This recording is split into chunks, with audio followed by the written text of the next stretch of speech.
Guys, it's Serge. I get asked this question every day. Which MacBook should I get? Should I get the MacBook Pro? Should I get the MacBook Air? What's the difference between the two? Maybe we should get the 12-inch MacBook. People are always asking me these questions. They don't understand the difference between maybe the i5 processor versus the i7. They want to know whether they should get the 4 gig or the 8 gig RAM.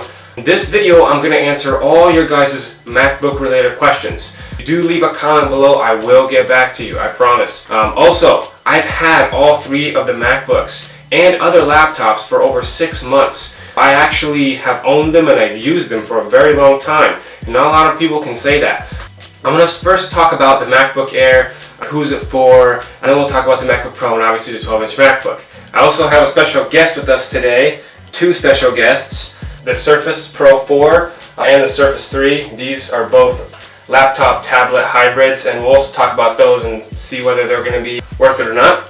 So who is the MacBook Air for? People are always asking, is the MacBook Air going to be a good device, for artists? Is it going to be a good device for programming, for architecture and that kind of thing? I'm going to tell you right now, it really doesn't necessarily matter which device you pick. Either the MacBook Air or the MacBook Pro, they're all going to work for students. Even the 12-inch MacBook is a great option for students, and I've recommended it to many people, and I've even convinced people to buy it. They think that the MacBook Pro is substantially more powerful than the MacBook Air, and that's kind of true in very small scenarios. The MacBook Pro is going to be about 10, maybe 20% faster in certain things. It's got a slightly better processor in here and a slightly better GPU for gaming, and it's only a little bit better. So the MacBook Air, it's for somebody who wants portability. I always tell people, if you want to have portability above performance, you should get the MacBook Air because it's a really great value. Because you can pick the MacBook Air up for $650, $700 refurbished off the Apple website, for about $900 if you just want to get a brand new one. It's a pretty good deal. If you want to get a brand new MacBook Pro, it's going to cost around $1,300. If you want a refurbished one, around $1,200 or even $1,000. If you want to get these laptops, you can also get them on eBay for very, very cheap, and even Amazon for pretty much almost half the price sometimes. So what I can tell you, the MacBook Air is going to work for any student. It doesn't really matter what field you're in. People are asking me, well, will this work for architecture and engineering? I'll tell you yes, because the integrated graphics on here, they can handle 3D applications and 3D modeling pretty good. It can even handle things like AutoCAD and just 3D modeling programs in general. They will work on here pretty good. People always ask me, why would anybody even pick the MacBooks if they're so expensive? The easiest thing I can tell you is that the MacBooks are actually really good quality. Anytime I end up picking up a Windows laptop, there's always something kind of wrong with it, or it fails on me, or for instance, they don't put a good GPU in there. They might choose the HD 5500, versus the HD 6000 when they could have put a better GPU in there and they didn't. So just little things like that. I can tell you that the 12-inch MacBook is actually a very unique device. People should only get the 12-inch MacBook if they have realistic expectations. The 12-inch MacBook is actually about half of the power of the MacBook Air. Now, does that mean it can't do anything? A lot of people are going to tell you that it's a netbook, and that's not true. Netbooks are basically really weak laptops that can't do anything, and they're kind of more affordable, that kind of thing. But this MacBook can actually do a lot. I've even done video editing on it. So believe it or not, it's still a very capable device. It's just not as fast. So the question is, which MacBook should you get? That really depends on what you value. Again, the easiest way to think about it is, do you value portability or do you value performance? If you value performance, you should get the MacBook Pro, because at the end of the day, they're all still going to be fairly portable. If you value portability, you should get the MacBook Air, and if you value portability even more, you should get the 12-inch MacBook. Because the 12-inch MacBook, it's still going to do everything. It's still going to browse the web. It's still going to be able to do, work with 3D applications. It might not be as powerful, but it can still do it. And it's just a really nice portable device. In fact, after owning all of these devices for over 6 months, I actually feel that the 12-inch MacBook is my favorite device of all time. It used to be the MacBook Air 11-inch because it was just really powerful. I put the i7 processor in here. I upgraded it even more. I got the 8 gig RAM and the 256 SSD. And this little device with the 11-inch screen was really powerful and portable. So it was really worth it to me at the time. So what upgrades should you get? Upgrade the RAM from the 4 gig to the 8 gig. Now if you get the MacBook Pro, it's going to come standard with the 8 gig, and that's just because a MacBook Pro, they have an emphasis on performance. It's going to be 10 to 20% more powerful than the MacBook Air. If you get the 256 storage instead of the 128, you're going to be really happy, because 128 gigabytes is just really not enough if you think about it. Because before SSDs came out, so these computers, they have SSDs in them, and it's just a new type of hard drive that's really fast. Before SSDs came out, people would have 500 gigs in their computer. They'd have a 1 terabyte, they'd have 1,000 gigs in their computer, and then all of a sudden we have 128 gig. That's been out for a long time, so I highly recommend to get the 256 if you can. But definitely get the RAM upgrade first, because that's the most important thing. Technically, if you wanted, you could add more storage to your device later on. If you really wanted to, you could pop open your MacBook Pro and add a different SSD in there. Technically, you could also do the same thing, I believe, with the MacBook Air, but you can't do it on the 12-inch MacBook because everything's soldered in here. You also can't add any RAM in the future either. Picking up the 8 gig RAM is really important, because 4 gigs is just barely enough for most things. If you're just going to browse the internet and just do Office, 4 gigs is going to do just fine for you.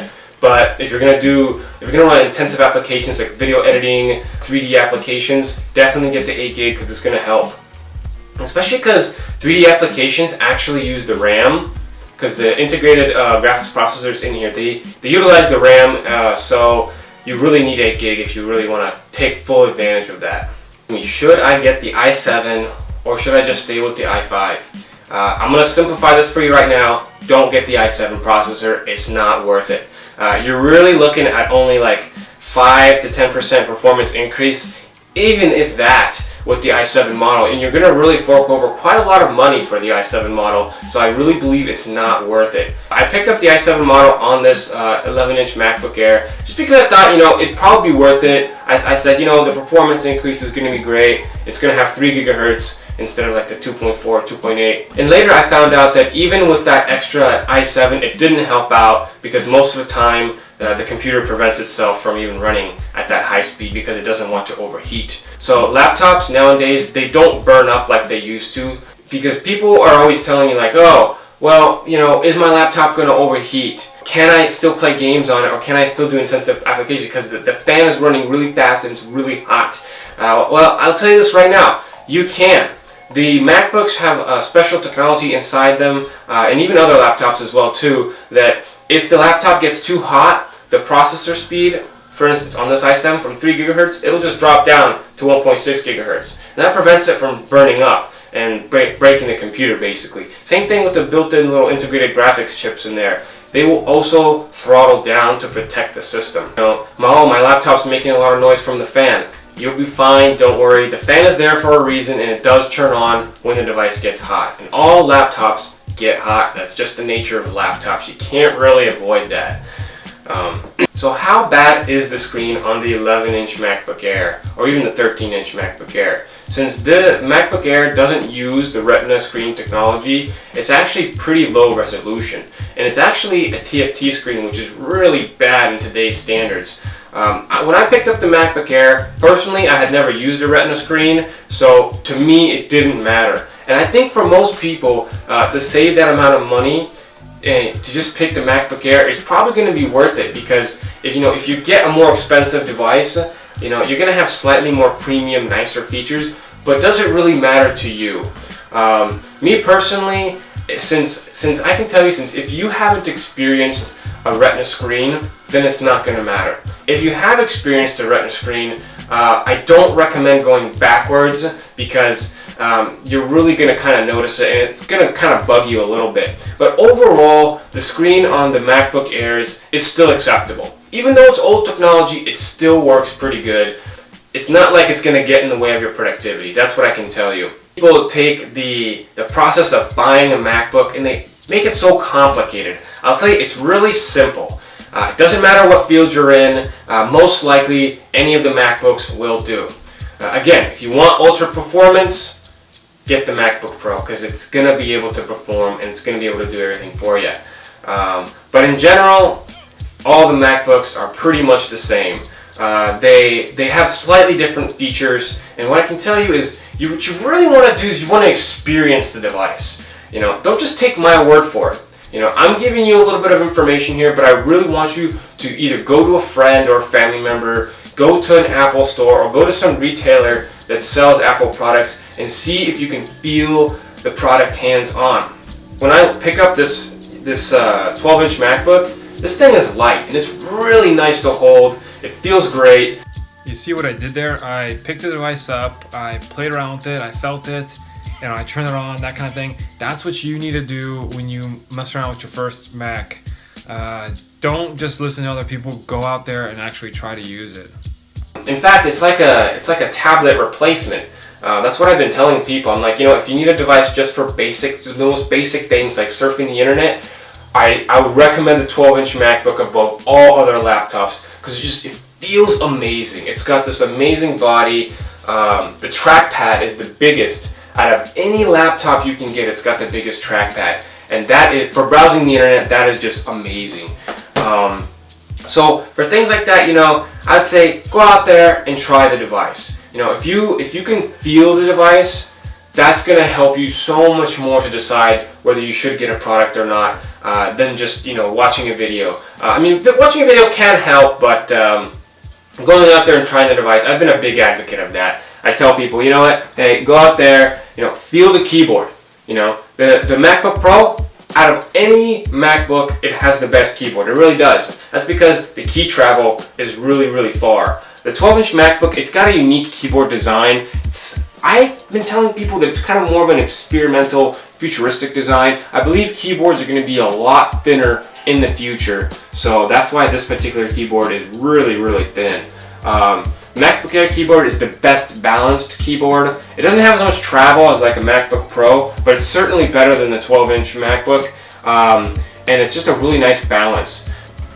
I really want to talk about ports and how usable a laptop is, because some laptops, they have more utility. You can do more with them, while others not so much. So the first laptop I want to talk about is going to be the MacBook Pro.